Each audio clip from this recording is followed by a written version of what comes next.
কতটুকু আল্লাহ দিয়ে রেখেছেন, কখন মালাকুল মউত আমার সামনে এসে হাজির হয়ে যাবে এটা তো আমি জানতে পারি না, এটা আমার জানা নাই। মুসলমান ভাইয়েরা আমার, সুতরাং আপনাদেরকে আমি আজকে এখানে একটা মেসেজ দিয়ে যাই।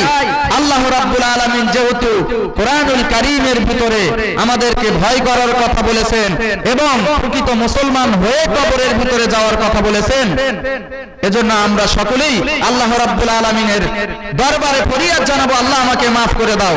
আল্লাহ, আমি বিগত দিনে যত গুনাহ করেছি সমস্ত গুনাহ মাফ করে দিয়ে আমার জিন্দেগীর সামনে যতটুকু হায়াত আছে নেক কাজ করে আমাকে জীবন যাপন করার তৌফিক দাও। মৃত্যুর সময় যেন কালেমা নিয়ে আমি মৃত্যুবরণ করতে পারি, এই দোয়াটা আমাদের করা দরকার আল্লাহ রাব্বুল আলামিনের কাছে। আল্লাহ পাক রব্বুল আলামিনের দরবারে আমাদের এটাই আশা, আল্লাহ যেন আমাদেরকে প্রকৃত মুসলমান করে কবরে নেয়। সম্মানিত মুসলমান ভাইয়েরা আমার, আমি কোরআন এবং হাদিসের আলোকে আলোচনা যতটুকু পেরেছি আপনাদের সামনে বক্তব্য রাখার চেষ্টা করেছি। আপনারা দোয়া রাখবেন আল্লাহ পাক রব্বুল আলামিন যেন আপনাদের সামনে কোরআনের এই খাদেমকে আল্লাহ রাব্বুল আলামিন খাদেম হিসেবে কবুল করে নেয়।